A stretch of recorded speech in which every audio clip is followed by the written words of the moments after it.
quick video to show you how we make our feed. So basically that is an old oil bottle, and in there we put loads of old plants, mainly weeds. We have some of our old bottles that we used to use for feed.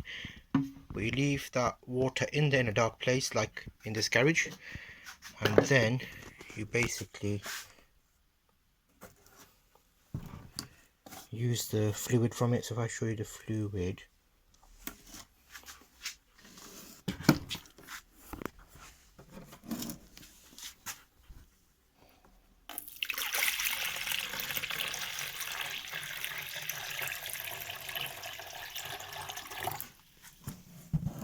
it's got a bit of a punchy smell, but that's great for feeding your plants. It's natural. So now I'm just putting a bottle,